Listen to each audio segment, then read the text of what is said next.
کہ جو قربانی ٹیپو سلطان نے دی اس سے لوگوں کو ایک حوصلہ ملا، روہیلا کی جنگ ہوئی اس سے ایک حوصلہ ملا، پھر بکسر کی جنگ ہوئی، پھر پلاسی میں سراج الدولہ نے اپنی عظیم قربانی کو دی، پھر شہید احمد سعید بریلی کی قربانی اس سے لوگوں کو حوصلہ ملا، تو 47 میں ہم کو آزادی ملی۔ تو اگر ہم یہ کہیں گے کہ نہیں صرف 1920 سے ہی ہم دیکھیں گے ملک کی آزادی کی جو جہد ہوئی، ہمارے عظیم مجاہدین نے قربانی دی، یقیناً انہوں نے قربانی دی، اس کے کوئی انکار نہیں کر سکتا، مگر کیا ہم بھول جائیں گے سراج الدولہ کی قربانی کو؟ کیا ہم بھول جائیں گے بکسر کی جنگ میں جو لوگ شہید ہوئے؟ کیا ہم بھول جائیں گے روہیلا کی جو جنگ ہوئی تھی؟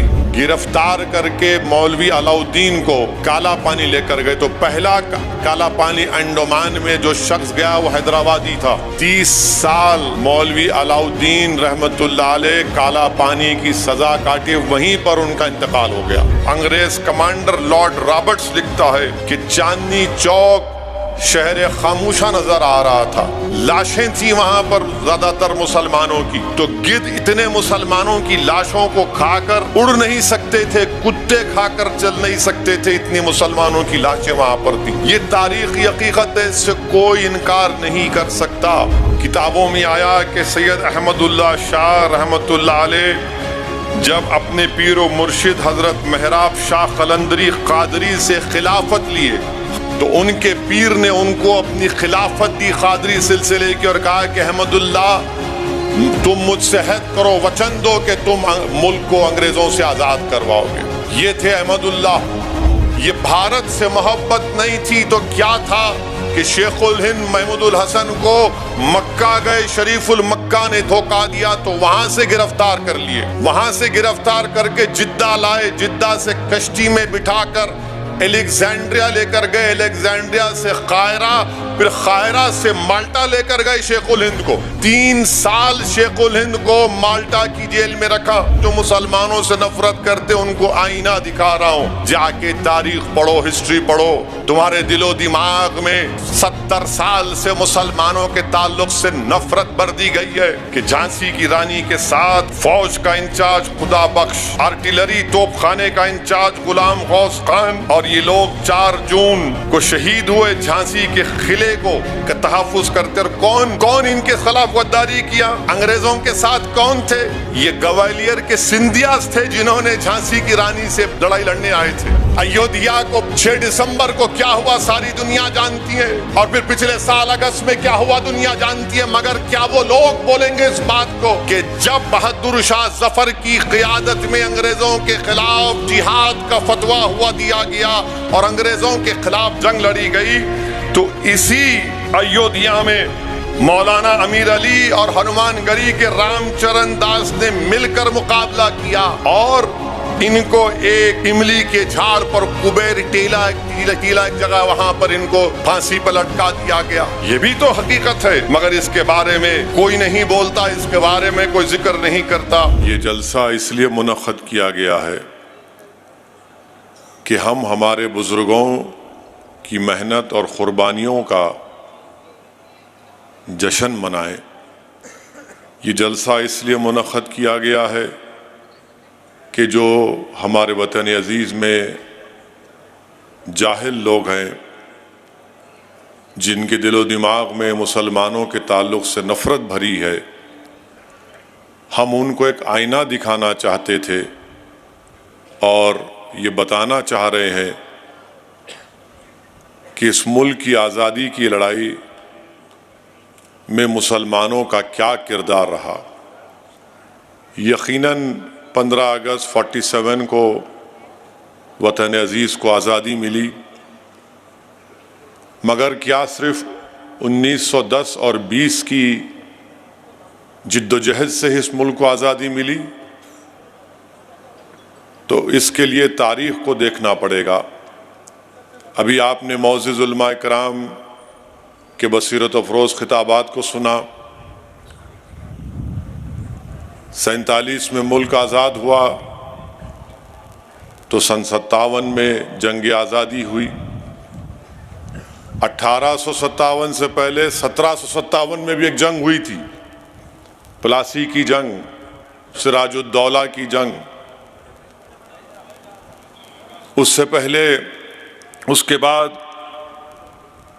1764 میں جنگ بکسر ہوئی اور پھر 1774 میں روہیلا کی جنگ ہوئی، 1799 میں ٹیپو سلطان کی شہادت ہوئی۔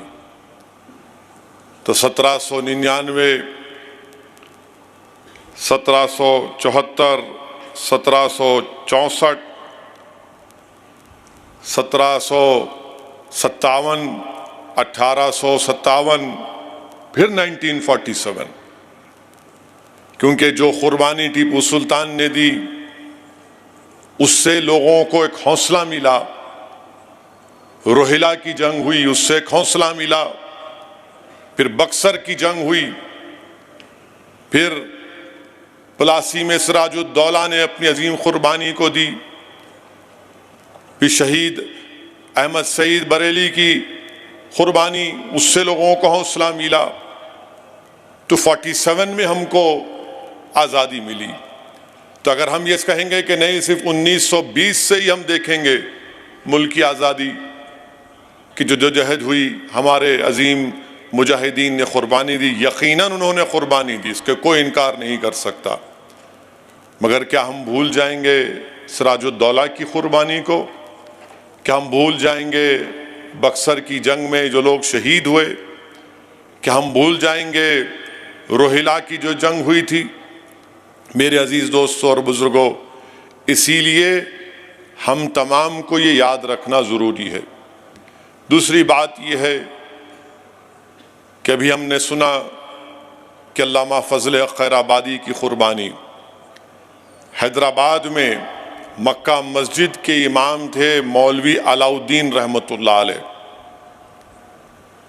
چیمہ خان کو اورنگ آباد سے پکڑ کر انگریزوں نے لایا تھا، کیونکہ چیمہ خان نے کہا کہ میں انگریزوں کا ساتھ نہیں دوں گا، اس کے خلاف مولوی علاء الدین رحمۃ اللہ علیہ مکہ مسجد میں جہاد کے اوپر خطبہ دیا، اور وہاں سے جلوس نکلا ترے باز خان کے ساتھ، جو موجودہ وومنس کالج ہے، ریزیڈنسی، انگریزوں کی ریزیڈنسی تھی، وہاں پر ایک بہترین احتجاج ہوا، گولیاں چلیں، مولوی اسماعیل رحمۃ اللہ علیہ زخمی ہوئے، گرفتار کر کے مولوی علاء الدین کو کالا پانی لے کر گئے۔ تو پہلا کالا پانی انڈمان میں جو شخص گیا وہ حیدرآبادی تھا۔ 30 سال مولوی علاء الدین رحمۃ اللہ علیہ کالا پانی کی سزا کاٹے، وہیں پر ان کا انتقال ہو گیا۔ ترے باز خان کو جب کالا پانی لے کر جا رہے تھے تو ترے باز خان بھاگ گئے نکل کے، تو توپران کے پاس ترے باز خان کو انگریزوں نے پکڑ کر، سالار جنگ کا بہت بڑا رول رہا ترے باز خان کی گرفتاری میں، اور ان کو گولی مار کر ریزیڈنسی کے سامنے کئی دن تک لاش کو لٹکا دیا گیا تھا۔ تو اسی لیے حیدرآباد میں بولتے بڑا ترم خاں بن رہا۔ ہاں، ہم بڑے ترم خان ہیں۔ میرے عزیز دوستوں اور بزرگوں، یہ قربانی کو یاد رکھنا ضروری ہے۔ وہیں پر ہم نے سنا مولانا فضل خیر آبادی، تو ہم کو سید احمد اللہ شاہ مدراسی کی قربانی کو بھی یاد رکھنا پڑے گا۔ یہ مدراس کے تھے، جنوبی ہندوستان کے تھے، مگر جب یہاں سے نکلے تو شمالی ہند میں انہوں نے طوفان مچا دیا، اور یہ لوگ متقی پرہیزگار لوگ تھے۔ کتابوں میں آیا کہ سید احمد اللہ شاہ رحمۃ اللہ علیہ جب اپنے پیر و مرشد حضرت محراب شاہ قلندری قادری سے خلافت لیے قادری سلسلے میں، تو آپ کے پیر و مرشد نے آپ سے عہد لیا۔ ہمارے جرنلسٹ کے لیے کہہ رہا ہوں، عہد کے معنی وچن لیا کہ تم ملک، انگریزوں کو ملک سے خالی کراؤ گے۔ تو ان کے پیر نے ان کو اپنی خلافت دی قادری سلسلے کی، اور کہا کہ احمد اللہ تم مجھ سے عہد کرو، وچن دو کہ تم ملک کو انگریزوں سے آزاد کرواؤ گے۔ یہ تھے احمد اللہ۔ اور لکھنؤ میں جنگ ہوئی، روہیلا میں جنگ ہوئی، ہر جگہ احمد اللہ نظر آتے تھے۔ کوئی آرمی کے نہیں تھے، کوئی، مگر دماغ اتنا تیز تھا سید احمد اللہ شاہ کا کہ انگریز پریشان رہتے تھے اور ان کو دھوکہ دے کر ایک زمیندار نے، کیونکہ سید احمد اللہ رحمت اللہ علیہ پر 50,000 چاندی کا انعام رکھا گیا، تو ایک زمیندار نے دھوکہ دے کر ان کو بلایا، ان کو گولیوں سے ان کے جسم کو چھنی کیا اور ان کے کٹے ہوئے سر کو کلکٹر کے پاس جا کر کہا کہ دیکھو یہ احمد اللہ کا سر ہے، 50,000 چاندی اس کو ملی۔ تو اس کو کوئی نہیں بلا سکتا۔ اور اگر یہ میک بولیں گے ہمارے لوگ جو مسلمانوں کی قربانی سے ناواقف ہیں، دشمنی کرتے ہیں، ان سے میں کہوں گا کہ انڈین میوٹینی نامی ایک کتاب ہے، انگریز مورخ میلسن نے 30 سال اس کتاب پر کام کر کے کہا کہ احمد اللہ شاہ کی طرح لڑنے والا ہم نے نہیں دیکھا تھا۔ اور پھر یہ جلسے کے ذریعے ہم ان جاہل لوگوں کو بتانا چاہتے ہیں کہ دیکھو جب سن 57 کی جنگ آزادی شروع تو ہوئی، اس کے بعد انگریزوں نے کامیابی حاصل کی، تو مورخ لکھتا ہے، اس مورخ کا نام ہے انگریز کمانڈر لارڈ رابرٹس، لکھتا ہے کہ چاندنی چوک شہر خاموشہ نظر آ رہا تھا، لاشیں تھیں وہاں پر زیادہ تر مسلمانوں کی، تو گدھ اتنے مسلمانوں کی لاشوں کو کھا کر اڑ نہیں سکتے تھے، کتے کھا کر چل نہیں سکتے تھے، اتنی مسلمانوں کی لاشیں وہاں پر تھیں۔ یہ تاریخی حقیقت ہے، اس سے کوئی انکار نہیں کر سکتا۔ پھر مولانا احسان فاروقی نے مولانا کافی کا ذکر کیا، تو مجھے یہاں پر یہ کہنا پڑے گا، مولانا احمد رضا خان قادری برکاتی بریلوی نے مولانا کافی کے بارے میں کہا تھا کہ کافی نعت کا سلطان ہے اور احمد انشاءاللہ وزیر اعظم بنے گا۔ میرے عزیز دوستو اور بزرگوں، احمد رضا خان قادری برکاتی بریلوی کے تعلق سے تاریخ میں آیا کہ آپ جب کوئی لفافہ بیچتے، اس پر ٹکٹ لگاتے، تو پوسٹ ٹکٹ لگاتے، تو وہ جارج ہفتم کا ٹکٹ الٹا لگاتے اور لوگوں سے کہتے کہ دیکھو میں نے بادشاہ کا سر نیچے کر دیا۔ پھر وہیں پر ہم کو آپ نے ابھی مفتی غیاث صاحب سے اور مولانا مصدق سے شیخ الہند محمود الحسن کی قربانی کو سنا۔ آج جو لوگ مسلمانوں کے تعلق سے نفرت کرتے ہیں بھارت میں، میں ان سے پوچھنا چاہتا ہوں کہ تم کو معلوم مالٹا کہاں پر ہے؟ بھارت سے 4000 کلومیٹر دور مالٹا میں۔ یہ بھارت سے محبت نہیں تھی تو کیا تھا کہ شیخ الہند محمود الحسن کو مکہ گئے، شریف المکہ نے دھوکہ دیا تو وہاں سے گرفتار کر لیے، وہاں سے گرفتار کر کے جدہ لائے، جدہ سے کشتی میں بٹھا کر الیگزینڈریا لے کر گئے، الیگزینڈریا سے قاہرہ، پھر قاہرہ سے مالٹا لے کر گئے شیخ الہند کو۔ 3 سال شیخ الہند کو مالٹا کی جیل میں رکھا۔ ان کے ساتھ مولانا حسین احمد مدنی، پھر ان کے ساتھ حکیم صاحب تھے، ان چاروں کو مالٹا کی جیل میں رکھا گیا۔ اور جیل میں کیسا رکھا گیا شیخ الہند مولانا محمود الحسن رحمت اللہ علیہ کو؟ جیل کی کوٹری میں نہیں، جیل کے ایک صحن میں ایک ٹینٹ لگا دیا گیا کہ اسی میں رہو۔ 3 دن میں 1 مرتبہ نکلنے کی اجازت ملتی تھی۔ آپ سوچئے کہ کوئی ٹینٹ میں رہ سکتا ہے؟ اور 3 دن میں 1 مرتبہ ٹہلیے، پھر بعد میں اس کو تھوڑی نرمی پیدا ہوئی۔ 3 سال شیخ الہند محمود الحسن کو مالٹا کی جیل میں رکھا گیا۔ میرے عزیز دوستوں اور بزرگوں، آج بھی بھارت سے مالٹا کو ڈائریکٹ فلائٹ نہیں ہے، آج بھی ڈائریکٹ فلائٹ نہیں ہے۔ 3 سال شیخ الہند محمود الحسن مالٹا کی جیل میں تھے، بھارت کی محبت میں تھے، حسین احمد مدنی رحمت اللہ علیہ کے ساتھ۔ میرے عزیز دوستوں اور بزرگوں، ہم نے سنا کہ حاجی امداد اللہ مہاجر مکی رحمت اللہ علیہ جو بانی جامع نظامیہ کے پیر و مرشد بھی ہیں اور استاد بھی ہیں۔ شاملی اور تھانے میں حاجی امداد اللہ مہاجر مکی رحمت اللہ علیہ ان علماؤں کے ساتھ، مولانا رشید احمد گنگوہی، مولانا قاسم نانوتوی کے ساتھ صرف ایک توپ، چند بندوقیں، آپ نے شاملی کو بچایا، انگریزوں کو ہرایا تھا۔ ایک انگریز مورخ، بلکہ ایک خاتون انگریز کی کتاب میں نے پڑھی جس میں لکھا کہ ایک مرتبہ جب جنگ بعد میں انگریز بڑی تیاری سے آئے تو حاجی امداد اللہ مہاجر مکی رحمت اللہ علیہ پیچھے ہٹے تو کسی ایک استبل میں جا کر چھپنا پڑا۔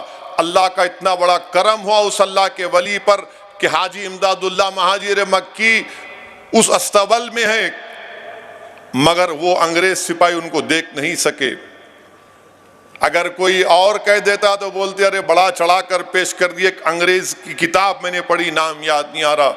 یہ ان ہمارے معزز علماء کرام جو اللہ کے ولی بھی تھے، یہ ان کے کرامات بھی تھے۔ پھر حاجی امداد اللہ مہاجر مکی رحمت اللہ علیہ مکہ مدینہ چلے گئے۔ یہ ہمارے بزرگوں کی قربانیاں ہیں، اس کو کوئی نظر انداز نہیں کر سکتا۔ میرے عزیز دوستوں اور بزرگوں، پھر کیا آپ جانتے کہ جھانسی کی رانی کا ذکر ہوتا ہے؟ جھانسی کی رانی کا ذکر ہوتا ہے، مگر کوئی آپ کو یہ نہیں کہتا کہ جھانسی کی رانی کے ساتھ خدا بخش کون تھا، غلام غوث خاں کون تھے، توپ کے انچارج غلام غوث خاں، فوج کے انچارج خدا بخش، جھانسی کی رانی کے ساتھ۔ مگر جو مسلمانوں سے نفرت کرتے، میں ان سے کہہ رہا ہوں، میں مسلمانوں سے نہیں کہہ رہا ہوں، جو مسلمانوں سے نفرت کرتے ان کو آئینہ دکھا رہا ہوں، جا کے تاریخ پڑھو، ہسٹری پڑھو۔ تمہارے دل و دماغ میں 70 سال سے مسلمانوں کے تعلق سے نفرت بر دی گئی ہے کہ جھانسی کی رانی کے ساتھ فوج کا انچارج خدا بخش، آرٹلری توپ خانے کا انچارج غلام غوث خان، اور یہ لوگ 4 جون کو شہید ہوئے جھانسی کے قلعے کو کا تحفظ کرتے۔ اور کون ان کے خلاف غداری کیا؟ انگریزوں کے ساتھ کون تھے؟ یہ گوالیر کے سندھیاز تھے جنہوں نے جھانسی کی رانی سے لڑائی لڑنے آئے تھے۔ اور جھانسی کی رانی کے ساتھ جو ایک ہمیشہ ایک خاتون مہیلا ساتھ رہتی تھی، وہ کیا ہندو تھی؟ نہیں، وہ مسلمان تھی۔ کیا نام تھا اس کا؟ منظر نام تھا اس کا۔ کوٹا کی سرائی میں جھانسی کی رانی کے ساتھ وہ بھی شہید ہو گئی۔ یہ بتانا ضروری ہے، یہ بولنا ضروری ہے، ان لوگوں کو آئینہ دکھانا ضروری ہے، ورنہ تو یہ صرف نفرت پھیلا رہے ہیں مسلمانوں کے تعلق سے۔ میرے عزیز دوستوں اور بزرگوں، پھر وہیں پر آپ دیکھیں گے کہ موجودہ ہریانہ ہے، بہادر شاہ ظفر نے خود مختاری کا اعلان کیا علامہ فضل خیر آبادی کے فتوے کے بعد، اور علامہ فضل خیر آبادی دلی کی جامع مسجد میں کھڑے ہو کر انگریزوں کے خلاف جہاد کا فتویٰ دیے تھے۔ اور اس وقت جمعے کی ہر نماز کے بعد یہ اعلان ہوتا مسلمانوں سے کہ جہاد کرو انگریزوں کے خلاف، جہاد کرو انگریزوں کے خلاف۔ تو ہریانہ کا حصہ جو اب موجودہ ہریانہ، وہاں پر بہادر شاہ ظفر نے ذمہ داری دی 2 لوگوں کو، ایک حکم جین کو اور منیر بیگ کو۔ یہ بہترین میتھمیٹکس پڑھانے والے تھے، بہترین زبان بولتے تھے، حکم چند اور منیر بیگ، ان دونوں کو ذمہ داری دی گئی۔ انگریزوں سے مقابلہ کیا، بعد میں شکست ہوئی، تو انگریزوں نے کیا کیا تھا؟ حکم چند کو اور منیر بیگ کو ایک ہی درخت کے ایک ہی ڈالی پر ان کو لٹکا کر پھانسی دے دی۔ اور کیا کیا؟ ان کی لاشوں سے کیا کیا؟ منیر بیگ کی لاش کو جلا دیا اور حکم چند جین کی لاش کو دفنا دیا۔ ان کے مذہب میں جلانا نہیں ہے، جلا دو، ان کے مذہب میں دفنانا نہیں، دفنا دو۔ اس کا ذکر نہیں کریں گے۔ جو لوگ آج ترنگے کی بات کرتے ہیں ان کی زبان سے یہ نہیں نکلے گا۔ ایودھیا کو 6 دسمبر کو کیا ہوا ساری دنیا جانتی ہے، اور پھر پچھلے سال اگست میں کیا ہوا دنیا جانتی ہے، مگر کیا وہ لوگ بولیں گے اس بات کو کہ جب بہادر شاہ ظفر کی قیادت میں انگریزوں کے خلاف جہاد کا فتویٰ دیا گیا اور انگریزوں کے خلاف جنگ لڑی گئی، تو اسی ایودھیا میں ہنومان گڑھی کے رام چرن داس اور مولانا امیر علی نے مل کر انگریزوں سے مقابلہ کیا۔ مولانا امیر علی اور ہنومان گڑھی کے رام چرن داس نے مل کر مقابلہ کیا اور ان کو ایک املی کے جھاڑ پر کبیر ٹیلا ایک جگہ وہاں پر ان کو پھانسی پر لٹکا دیا گیا۔ یہ بھی تو حقیقت ہے، مگر اس کے بارے میں کوئی نہیں بولتا، اس کے بارے میں کوئی ذکر نہیں کرتا۔